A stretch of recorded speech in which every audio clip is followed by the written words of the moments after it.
বিসমিল্লাহির রহমানির রহিম। প্রিয় শিক্ষার্থীবৃন্দু, নিশ্চয়ই তোমরা ভালো আছো। আমি তোমাদের মোহাম্মদ সাজ্জাদ আলী স্যার, প্রভাষক, রসায়ন বিভাগ, police line school and college, Rangpur. আমি তোমাদের গত ক্লাসে অর্থপ্যারা নির্দেশক ও মেটা নির্দেশক নিয়ে আলোচনা করেছিলাম। তার মধ্যে অর্থপ্যারা নির্দেশক কীভাবে ঘটে সেটাও আমি দেখাইছিলাম। আজকেও আমি ওটা দেখাবো এবং সেই সঙ্গে মেটা নির্দেশক কীভাবে হয় সেটা দেখাবো।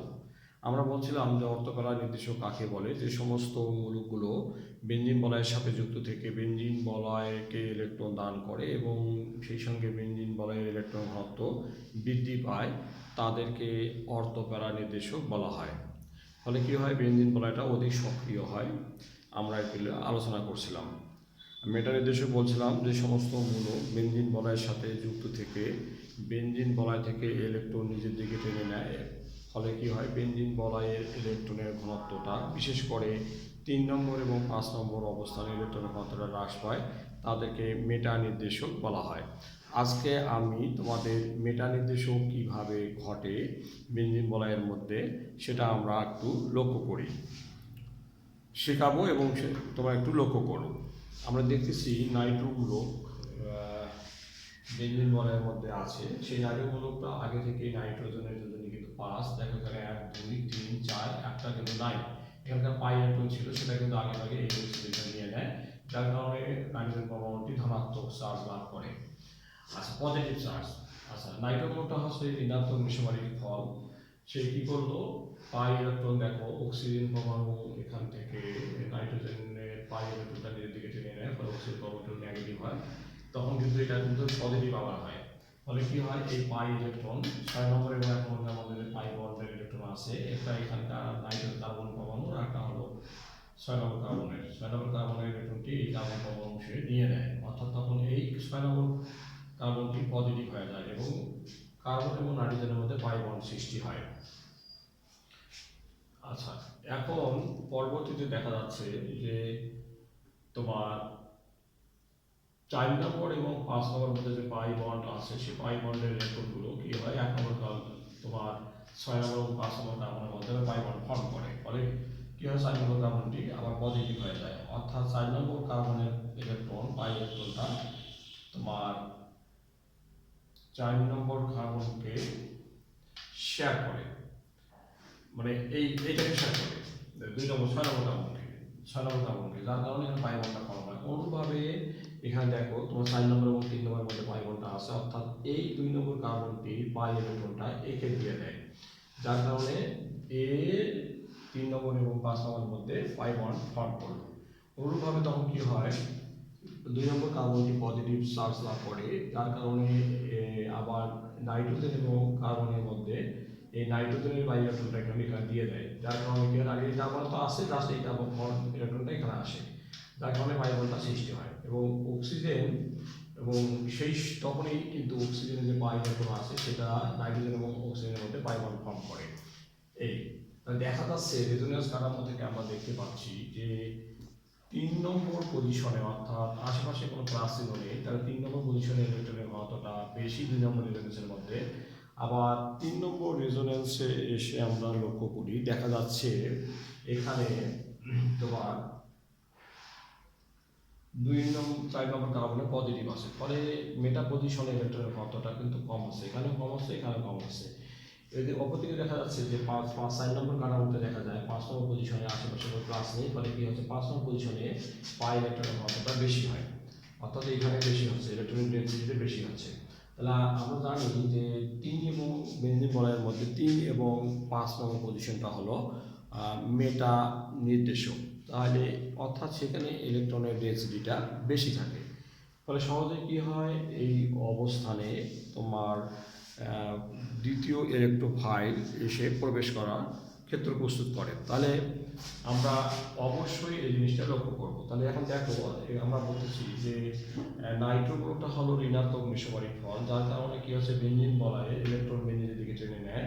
তখন বেঞ্জিন বলয়ের নিম্নরূপ না লিখে আমরা লিখতে পারি এই জায়গায় উপরোক্ত, এই জায়গায় আমরা লিখবো উপরোক্ত রেজোনেন্স বা অনুরোধ। উপরোক্ত কথাটা লিখলে ভালো হয়, কারণ আমি আগে ভাগে রেজোনেন্স দিচ্ছি তাই আমরা যদি রেজোনেন্সটা আগে লিখি তাহলে অবশ্যই উপরোক্ত লিখবো, আর যদি রেজোনেন্সটা পরে লিখি তাহলে লিখবো নিম্ন রূপ। তাই দেখা যাচ্ছে উপরোক্ত রেজোনেন্স ঘটে অর্থাৎ অনুরণ ঘটে, ফলে রেজোনেন্স কাঠামো 2 থেকে 4 অর্থাৎ 2 থেকে 4 নংয়ের মধ্যে, অর্থাৎ তুমি 1 থেকেও নিতে পারো, 2 থেকে 4 নং মতে অর্থ প্যারা অবস্থানে ইলেকট্রন ঘনত্ব হ্রাস পায়। অর্থাৎ দেখো 2, 4 এবং 6 নম্বর পজিশনে, অর্থাৎ 2, 4 এবং 6 নম্বর অবস্থানে পজিটিভ চার্জ আছে, অর্থাৎ এখানে ইলেকট্রনের ঘনত্বটা হ্রাস পায়, ইলেকট্রন ঘনত্বটা কি হয়, হ্রাস পায় বা কম হয়। আচ্ছা, তারপরে বলা হচ্ছে যে অর্থাৎ বেনজিন বলয়টি কিছুটা নিষ্ক্রিয় হয়। তুলনামূলকভাবে লক্ষ্য করে দেখা যায় 3 এবং 5 নম্বর পজিশনে ইলেকট্রনের ঘনত্বটা বেশি থাকে, অর্থাৎ মেটা অবস্থানে ইলেকট্রনের ঘনত্বটা বেশি থাকে। ফলে দ্বিতীয় আগমনকারী ইলেকট্রোফাইল যেমন নাইট্রো মূলক যদি আমি নেই, নাইট্রেশন ঘটাই, তাহলে সেক্ষেত্রে দেখা যাচ্ছে যে তোমার মেটা অবস্থানে সহজে প্রতিস্থাপন ঘটাতে পারে। যেমন নিম্নরূপ মেটা নাইট্রোবেনজেনের ক্ষেত্রে যদি পুনরায় যদি নাইট্রেশন ঘটানো হয়, অর্থাৎ 100 ডিগ্রি সেলসিয়াস তাপমাত্রায় গাঢ় সালফোরিক অ্যাসিডের প্রেজেন্সে যদি গাঢ় নাইট্রিক অ্যাসিডের সাথে নাইট্রোবেনজেনের রিয়াকশন ঘটানো হয়, তাহলে মেটা ডাই নাইট্রোবেনজেন উৎপন্ন হয়, মেটা ডাই নাইট্রোবেনজেন উৎপন্ন হয়। আচ্ছা, তাহলে এখানে দেখা যাচ্ছে যে মেটা অবস্থানে ইলেকট্রনের প্রতিস্থাপন বেনজিন বলয়ে প্রতিস্থাপন ঘটাচ্ছে। তাহলে আবারও বলি, নাইট্রোমূলক, অ্যালডিহাইড মূলক, কার্বোজেট মূলক এই ধরনের মূলকগুলো যখন থাকবে বেনজিন বলয়ে, তাহলে বেনজিন বলয় কিছুটা নিষ্ক্রিয় হবে, কারণ এই সমস্ত মূলকগুলো কি করে, বেনজিন বলয় থেকে ইলেকট্রন নিজের দিকে টেনে নেয়। নিজের দিকে টেনে নেওয়ার কারণে ওই সমস্ত পজিশন, অর্থাৎ 2, 4, 6 পজিশনে ইলেকট্রনের ঘনত্বটা হ্রাস পায় এবং 3 এবং 5 নম্বর অবস্থানে ইলেকট্রন ঘনত্বটা বেশি থাকে। ফলে আগমনকারী ইলেকট্রোফাইল, যে আগমনকারী ইলেকট্রোফাইলটা কি হয়, 3 এবং 5 নম্বর অবস্থায় প্রবেশ করবে, অর্থাৎ যেখানে যার ইলেকট্রোফাইলের সঙ্গে আমরা জানছি যে যে যাদের ইলেকট্রনের প্রতি আকর্ষণ, অর্থাৎ ঋণাত্মক চার্জের প্রতি যার আকর্ষণ, তাদেরকে বলা হয় ইলেকট্রোফাইল। আচ্ছা, বিগত ক্লাসে আমরা লক্ষ্য করছিলাম যে তারপরে এখন দেখো, তাহলে আমরা ওই এক্সাম্পলটা এখন দেখাই, তখন আমি বলছিলাম, কিন্তু এখন দেখো লক্ষ্য করো যে নাইট্রোবেনজেনের সাথে গাঢ় সালফোরিক অ্যাসিডের প্রেজেন্সে যদি নাইট্রেশন ঘটানো হয় 100 ডিগ্রি সেলসিয়াস তাপমাত্রায়, তাহলে মেটা অবস্থানে নাইট্রোমূলকটা প্রবেশ করতেছে। তাহলে যেহেতু 2টা নাইট্রোমূলক আছে, সেজন্য ডাই নাইট্রোবেনজিন, অর্থাৎ আমরা বলতে পারি 1,3 ডাই নাইট্রোবেনজিন এবং পানি। তাহলে এই নাইট্রোমূলক, এখানে নাইট্রিক অ্যাসিডটা ভাঙলে উৎপন্ন, আমরা ভেঙে দেখতে পারি, দেখো নাইট্রিক অ্যাসিডটা ভাঙলে আমরা HO এবং NO2 পাই, তাহলে NO2 ইজ নাইট্রোমূলক। তাই সেজন্য সেখানে কি হলো, নাইট্রোনিয়াম আয়ন, অর্থাৎ সেটা হচ্ছে এই মূলকটা কোথায় প্রবেশ করতেছে, এটি তোমার মেটা পজিশনে বা 3 নম্বর অবস্থানে প্রবেশ করতেছে, কারণ 3 নম্বর অবস্থানে ইলেকট্রনের ঘনত্বটা বেশি থাকে তুলনামূলকভাবে। তাই আমরা অর্থকরা নির্দেশকের সঙ্গে একটু তুলনা করব। আমরা গত ক্লাসে পড়ছি OS মূলক অর্থকরা নির্দেশক কেন, আজকে আমি তোমার OS মূলক অর্থকরা নির্দেশকের জায়গায় CH3 দেবো, কারণ 2টি কম্পাউন্ড দিয়ে আমাদের তুলনা করতে পারে। সেক্ষেত্রে আমরা আজকে এটা নিয়ে আলোচনা করি। তাহলে আমি স্ট্রাকচারটা মিশাই দিলাম, স্ট্রাকচার মিশাই দিয়ে আমি CH3টা বসাই দিই। দেখো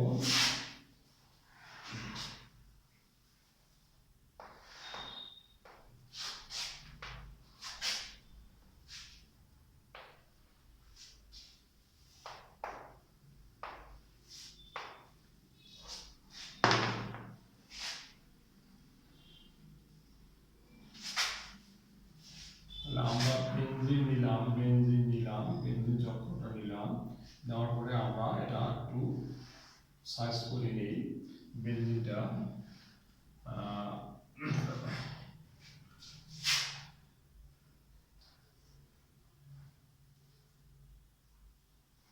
এটা আমি একটু সাইজ করলাম। আচ্ছা, একটু লক্ষ্য করো এবার কি অবস্থা দাঁড়ায়। আমরা এবার নেব ক্লোরিন বা মিথাইল বেনজিন। এবার যেটা নেব সেটা হলো মিথাইল বেনজিন বা ক্লোরিন। এখানে আমরা লিখতে পারি CH3 মূলক অর্থকরা নির্দেশক কেন, CH3 মূলক অর্থকরা নির্দেশক কেন, CH3 মূলক অর্থপ্যারা নির্দেশক কেন। তাহলে এটার সাথে তুলনা করার কারণ হচ্ছে একটা প্রশ্ন সচরাচর দেয় হলো অর্থ প্যারা নির্দেশক কেন?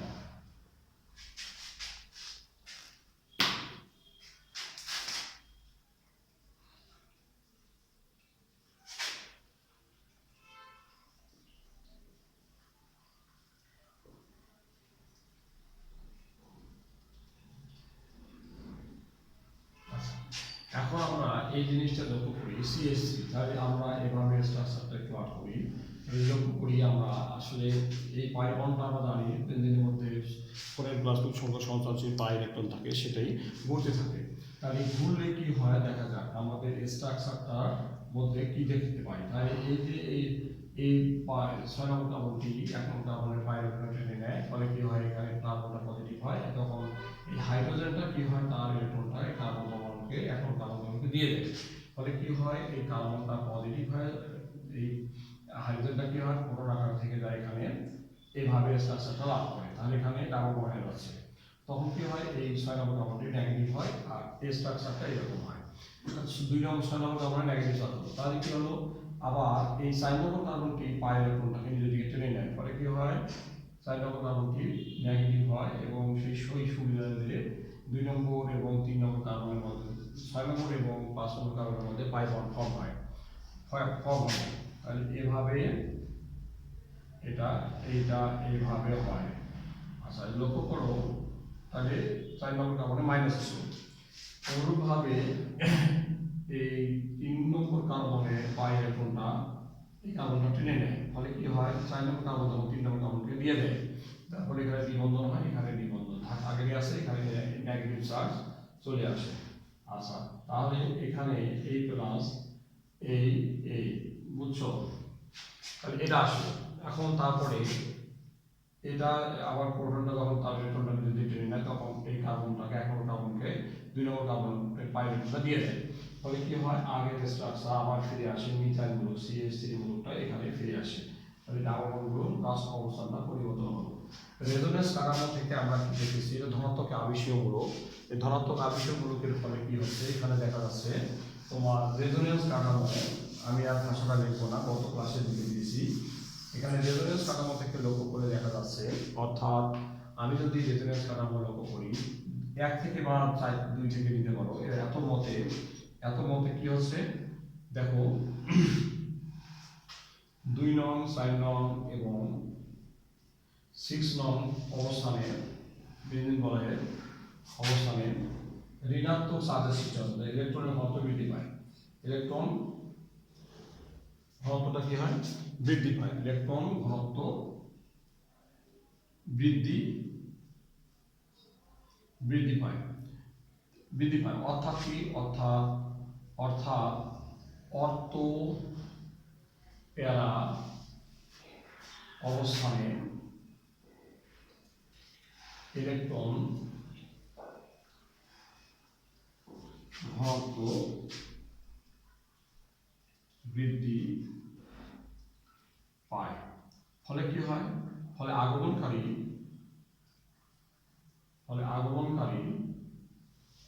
দ্বিতীয় ইলেকট্রোফাইল দ্বিতীয় ইলেকট্রোফাইল হবে, আগমনকারী ইলেকট্রোফাইল যার ইলেকট্রনের দিকে আকর্ষণ, ইলেকট্রোফাইল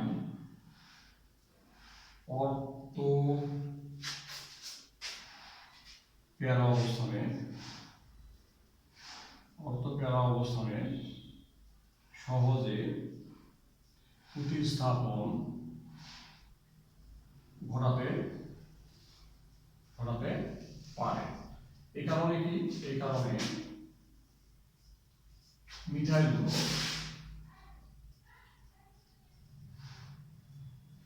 মূলক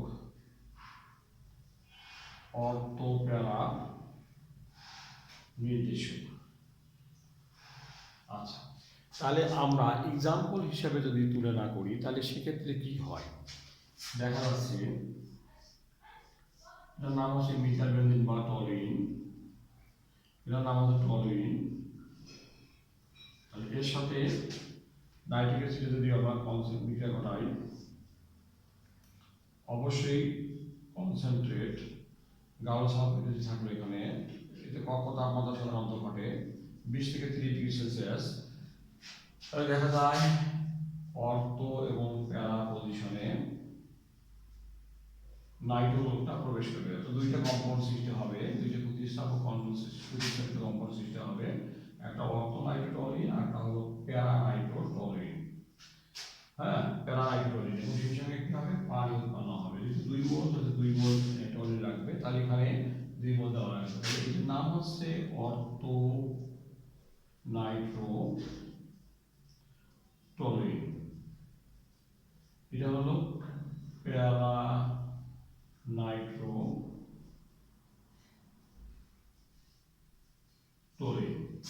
অর্থো নাইট্রোটলিন এবং প্যারা নাইট্রোটলিন উৎপন্ন হলো। তাহলে আমরা এভাবে এটা লক্ষ্য করব। হ্যাঁ, তাহলে এখন এটা আজকে এটা করানোর উদ্দেশ্য হলো যে বেশিরভাগ ক্ষেত্রে দেখা যায় বেনজিন স্ট্রাকচার অথবা মিথাইল বেনজিন বা টলিনের সাথে নাইট্রোবেনজিনের কম্পেয়ার করা হয়, কারণ বলা হয় এদের মধ্যে কোনটি অধিক সক্রিয়। তাহলে এখানে দেখা যাচ্ছে যে অর্থপ্যারা অবস্থানে কি হচ্ছে, বেনজিন বলয়ে অর্থপ্যারা অবস্থানে ইলেকট্রন ঘনত্ব বৃদ্ধি করতেছে মিথাইলমূলক, অর্থাৎ মিথাইলমূলক বেনজিন বলয়ের সঙ্গে যুক্ত থাকার কারণে এই পজিশনটাতে কি হয়, ইলেকট্রনের ঘনত্বটা বৃদ্ধি পাচ্ছে। তাই ইলেকট্রনের ঘনত্ব যেহেতু বৃদ্ধি পাচ্ছে তাই এটা কি হচ্ছে, অধিক সক্রিয়। আর নাইট্রোগ্রুপটা থাকার কারণে দেখা যায় বেনজিন বলয়ে ইলেকট্রনের ঘনত্বটা কি হয়, হ্রাস পায়। তা হ্রাস পেলে সে যেহেতু বেনজিন বলয়ের ঘনত্বটা হ্রাস পায়, তাই এটা কি একটু স্বাভাবিকভাবে কি হয়, ওই নাইট্রোগ্রুপটা থাকার কারণে বেনজিন বলয়টা অধিক নিষ্ক্রিয় হয়ে যায়। অর্থাৎ আমরা তাহলে এক্সাম্পলের ক্ষেত্রে আমরা আসি, প্রশ্নটা কিভাবে হবে সেটা আমরা লক্ষ্য করি। যেমন তোমাদের পরীক্ষায় এভাবেই প্রশ্নগুলো দেওয়া আছে যে এদের মধ্যে কোনটি অধিক সক্রিয়। তাহলে আমরা ওই জন্য এই জিনিসগুলো একটু লক্ষ্য করবো। বেনজিন যদি থাকে, বেনজিনও কিন্তু মিথাইলমূলক বা যদি বেনজিনের সঙ্গে যুক্ত থাকে সেটা অধিক সক্রিয় হবে। দেখো একটা কম্পাউন্ড সৃষ্টি হবে, দেওয়া থাকে উদ্দীপকে, এই কম্পাউন্ডটা আসবে, বেনজিন আসবে, একটা কম্পাউন্ডের মধ্যে টলিন আসবে, মানে রিঅ্যাকশনের মাধ্যমে আমাদের এইটা নিয়ে আসবে। তো তোমার বলবো যে এইটা এই কম্পাউন্ড, এটা বি কম্পাউন্ড, এ এবং বি, তাহলে এ এবং বি এর মধ্যে কোনটি অধিক সক্রিয়। তাহলে ওই প্রশ্নটা যদি করা হয় তাহলে অবশ্যই আমাকে মনে রাখতে হবে বেনজিনের মধ্যে কোনো প্রতিস্থাপক নেই, অর্থাৎ নেটা নির্দেশকও নেই, অর্থপ্যারা নির্দেশকও নেই। যেহেতু নেই তাহলে মোটামুটি সক্রিয় ধরে নিলাম। কিন্তু দেখা যাচ্ছে পরের বি কম্পাউন্ডের মধ্যে দেখা যাচ্ছে ধনাত্মক আবিষ্যগুলো যুক্ত আছে। ধনাত্মক আবিষ্যগুলো যুক্ত থাকার অর্থ হলো বেনজিন বলয়ের ইলেকট্রন ঘনত্বটা বৃদ্ধি পায়, ফলে কি হয়, এটা অধিক সক্রিয় হয়ে যায়। আগের তুলনায় বেনজিনের চেয়ে এটা অধিক সক্রিয় হয়ে যায়। অর্থাৎ এখানে প্রতিস্থাপকটা বেনজিনের তুলনায় তোমার কি বলে মিথাইল মূলক যে কম্পাউন্ডের সঙ্গে যুক্ত থাকবে, মানে বেনজিনের সঙ্গে, সেখানে বেশি সহজে প্রতিস্থাপনটা ঘটবে। তাহলে কোনটা সক্রিয় হবে, এইটা হবে। আচ্ছা, এবার দেখো এই কম্পাউন্ডটা হলো তোমার মিথাইল বেনজিন, এটা হলো, এটা আসলো এই কম্পাউন্ড বা বি কম্পাউন্ড, তোমার বি কম্পাউন্ড হলো নাইট্রোবেনজিন। এই নাইট্রোগুলোটা থাকলো। তাহলে এখন তুমি বলো কোনটা অধিক সক্রিয় হবে, কারণ এটা কিন্তু ইলেকট্রনটা দান করতেছে, ফলে সক্রিয়তা বাড়তেছে। এ কিন্তু এখানেও দান করতেছে, সক্রিয়তা বাড়তেছে। আর এ কি করলো, বেনজিন বলা থেকে ইলেকট্রনটা ক্ষমতাটা নিজের দিকে টেনে নিচ্ছে। তাহলে এ এবং বি কম্পাউন্ডের মধ্যে এখন আমরা তুলনা করতেছি, তাহলে এই দুইটার মধ্যে কোনটি অধিক সক্রিয়। তাহলে এই কম্পাউন্ডটা একটা রিঅ্যাকশনের মধ্যে, ফিউরিয়াল রিঅ্যাকশনের মাধ্যমে আসবে, এই বি কম্পাউন্ডটা আসবে একটা নাইট্রেশন রিঅ্যাকশনের মাধ্যমে আসবে। তাহলে এই দুইটার মধ্যে যদি বলে কোনটি অধিক সক্রিয়, তাহলে আমরা বলবো কি করবো, এদের মধ্যে মিথাইলগুলো যুক্ত যৌগ মিথাইল বেনজিন বা টলিনটা অধিক সক্রিয়। কেন সক্রিয়, তখন আমি রেজোনেন্সের মাধ্যমে কিছুক্ষণ আগে যেটা দেখাইলাম সেটা নিয়ে আলোচনা করতে হবে। কারণ রেজোনেন্সের করার পরে রিঅ্যাকশনটা দিয়ে দেখাতে হবে যে এখানে বেনজিনের মধ্যে ইলেকট্রনের ঘনত্বটা বেশি বৃদ্ধি পায় কোন কোন পজিশনে, 2, 4, 6 নম্বর অবস্থানে, যার জন্য এটা সহজেই এখানে প্রতিস্থাপন বিক্রিয়া ঘটাতে পারবে। আর নাইট্রোমূলকের ক্ষেত্রে দেখা যায় এখানে কি হয়, নাইট্রোমূলকটা বেনজিন বলয় থেকে পাই ইলেকট্রনগুলো নিজের দিকে টেনে নেয়, ফলে কি হয়, বেনজিন বলয়ের ইলেকট্রনটা হ্রাস পায়, অর্থাৎ কিছুটা নিষ্ক্রিয় হয়ে যায়। তারপরে দেখা যায় এখানে 2, 3 নম্বর এবং 5 নম্বর অবস্থানে ইলেকট্রন ঘনত্বটা একটু বেশি থাকে, সেজন্য এটা কি হবে, কম সক্রিয় হবে। তাহলে সক্রিয় দ্বিতীয় কোনটা সক্রিয়, এইটা। তখন আমরা কি করবো, দুইটার জন্য আবার রিঅ্যাকশন দিয়ে দেখাবো। আমরা এখানে নাইট্রেশন দেখাবো, নাইট্রোশন দ্বিতীয় ইলেকট্রোফাইল আসবে, অর্থ নাইট্রোটলিন উৎপন্ন করবে এবং প্যারা নাইট্রোটলিন। আর এখানে যদি আমি নাইট্রেশন ঘটাই সেক্ষেত্রে আমরা বলবো যে মেটা নাইট্রোবেনজিন উৎপন্ন হবে, কারণ মেটা অবস্থানে অর্থাৎ 3 নম্বর অবস্থানে ইলেকট্রনের ঘনত্বটা এখানে বেশি থাকে। এই হলো আসলে বেঞ্জিন গলায় সক্রিয়কারী এবং বেঞ্জিন গলায় নিষ্ক্রিয়কারীর যে প্রশ্নগুলো আসবে সেটা হচ্ছে এইরকম। তাহলে আমাদের অবশ্যই রেজোনেন্সের মাধ্যমে ব্যাখ্যা করতে হবে। আবার দেখো শুধু ওইটাই নয়, এখন তুলনা করতে পারে এটার সঙ্গে। দেখো এটা না দিয়ে আবার বলতে পারে যে NH2 দিতে পারে, এখানে NH2। NH2-র মধ্যে কি আছে দেখো, NH2-র মধ্যে কিন্তু আছে আমাদের নুন প্যার ইলেকট্রন আছে, নাইট্রোজেন। এটাও কিন্তু বেঞ্জিন গলার দিকে পাই ইলেকট্রনটা ঠেলে দেবে, এই নিঃসংযোগ ইলেকট্রন ঠেলে দিলে কি হবে, এটা অধিক সক্রিয় হবে, যার জন্য এটা সহজে প্রতিস্থাপন করাতে পারবে, আর এটা কিন্তু পারবে না। আবার আসি আমরা তোমার কি বলে এই জিনিসটার ক্ষেত্রে আসে। আসলে আমি স্ট্রাকচারে মেটা নির্দেশকের ক্ষেত্রে আমরা দেখাইছিলাম এভাবে, তোমরা হয়তো অনেকে বলবি। আসলে ঘটনাটা হলো এইরকম যে মেটা নির্দেশকের ক্ষেত্রে আমরা দেখাইছিলাম এই একবারে দেখাইছি। তাহলে আমি যদি এইরকম দিই 5টা, তাহলে এইরকম থাকে কিন্তু নাইট্রোজেন, তখন কিন্তু প্লাস হয় না কিন্তু। বাট আগে থেকে এই ইলেকট্রন নেগেটিভ, অক্সিজেনটা এর অধিক ইলেকট্রন নেগেটিভ কারণে কিসে তার ইলেকট্রনটা নিজের দিকে টেনে নেয়, নিজের দিকে টেনে নেয়। কিন্তু নিজের দিকে টেনে নিলে কি হবে, এই অক্সিজেন পরমাণুটি অবশ্যই নেগেটিভ হয়ে যাবে, অবশ্যই নেগেটিভ হবে, এবং তখন নাইট্রোজেন পরমাণুটি পজিটিভ হয়ে যাবে। আমরা কিন্তু এখান থেকে 1 নম্বর দেখাচ্ছিলাম, অর্থাৎ এইটা এই স্ট্রাকচার আসার লাভ করে, লাভ করার পরে কিন্তু এই পাই ইলেকট্রন এখানে যায়, এটা তখন এখানে চলে যায়। বুঝছো, এই কাহিনীটা ঘটে। অর্থাৎ অক্সিজেন আবার এই অক্সিজেন ডান পাশে যে অক্সিজেনটা আছে, সেই অক্সিজেনটা আবার নাইট্রোজেনের তুলনায় নেগেটিভিটির মাত্রা বেশি, অর্থাৎ 3.5, এটা নাইট্রোজেন 3, ফলে আবার সেই অক্সিজেনটাকে নিজের দিকে টেনে নেয়। টেনে নেওয়ার ফলে কি হয়, এটা কিন্তু তখন পজিটিভ মানে হয়। সেই পজিটিভটা তখন এই যে ইলেকট্রনটা দেওয়ার পরে সেই পজিটিভটা খেয়ে যায়, খেয়ে যাওয়ার পরে এই স্ট্রাকচারটা কিন্তু লাভ করে। অর্থাৎ পজিটিভ ডাবল পজিটিভ হবে না, যে পজিটিভের পড়া সৃষ্টি হয় সেই পাই ইলেকট্রনটা দ্বারা এটা প্রশমিত হয়। প্রশমিত হওয়ার পরে ওই ইলেকট্রনটাই কিন্তু এটা পজিটিভ আকারেই থাকে, হ্যাঁ, তখন এটি শুধু নেগেটিভ হয়। বুঝছো, এই অবস্থা অর্থাৎ পজিটিভ হয়, এখানে কোনো নেগেটিভ চার্জের সৃষ্টি হয় না, যার জন্য এটা কি হয়, এটাকে বলা হয় নিষ্ক্রিয়কারী মূলক। তাহলে আমরা এভাবে স্ট্রাকচারগুলো দেখাই। এটা আমি কিন্তু এটা দেখাই নেই, কিন্তু এটা আমি দেখাই দিলাম তোমাদের, এটা আমরা এভাবে লক্ষ্য রাখবো।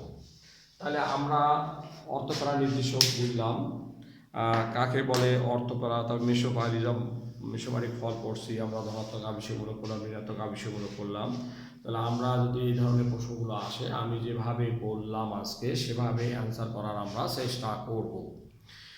ইয়েতে কি 4 নম্বর আমরা পেয়ে যাব। অনেক সময় দেখা যায় আমি যে বিক্রিয়াগুলো প্রতিস্থাপন বিক্রিয়ার মেকানিজমগুলো দেখাইছি তোমাদের, ওইখান থেকেও একটা প্রশ্ন আসে, যে বিশেষ করে ফিডেল ক্রাফট বিক্রিয়াটা তো অবশ্যই আসার মতো, আমরা অবশ্যই সেগুলা ভালো করে পড়ব। ফিডেল ক্রাফট বিক্রিয়াটা অবশ্যই পড়বো, নাইট্রেশন বিক্রিয়া পড়বো, এবং সেখানে আমি বলছিলাম যে নাইট্রেশনে কেন গাঢ় সালফারিক অ্যাসিড ব্যবহার করা হয়। এখানেও আমরা কিছুক্ষণ আগে দেখলাম যে নাইট্রেশনে গাঢ় সালফারিক অ্যাসিড ব্যবহার করা হয়। কেন হয়, আমরা জানি যে নাইট্রোনিয়াম আয়ন বা ইলেকট্রোফাইল সৃষ্টি করার জন্য ব্যবহার করা হয়। তাছাড়া গাঢ় সালফারিক অ্যাসিড পানির প্রতি যথেষ্ট আসক্তি থাকে, আসক্তি থাকার কারণে কি হয়, পানিকে নিজের দিকে টেনে নেয়, ফলে হাইড্রেটেড সালফারিক অ্যাসিড হয়, অর্থাৎ বিক্রিয়াটিকে সম্মুখ দিকে অগ্রসর করতে সহায়তা করে। পানি নিজের দিকে টেনে নিলে কী হবে, তখন নাইট্রিক অ্যাসিডের কনসেন্ট্রেশনটা ঠিক থাকে, ফলে কী হয়, বিক্রিয়াটি সম্মুখ দিকে অগ্রসর হয়। তাহলে আমরা অবশ্যই, আমি যে সমস্ত বিক্রিয়াগুলো পড়াইছি সেখান থেকে তুমি বা আমি বলতে তুমি, আমরা কি করব, অবশ্যই ভালো করে পড়বো, এবং সেক্ষেত্রে কি হবে দেখা যাবে এখান থেকে আমরা অবশ্যই অনায়াসে 7 থেকে ন্যূনতম 7, সর্বোচ্চ আমি 12 পাইতে পারি বা 14 পেতে পারি। আমরা অবশ্যই এইগুলো ভালো করে পড়ব। প্রিয় শিক্ষার্থীবৃন্দ, ভালো থাকো, সুস্থ থাকো, সুন্দর থাকো, তোমাদের সকলে সুস্বাস্থ্য কামনা করে আজকের ক্লাস থেকে আমি বিদায় নিচ্ছি। আল্লাহ হাফেজ।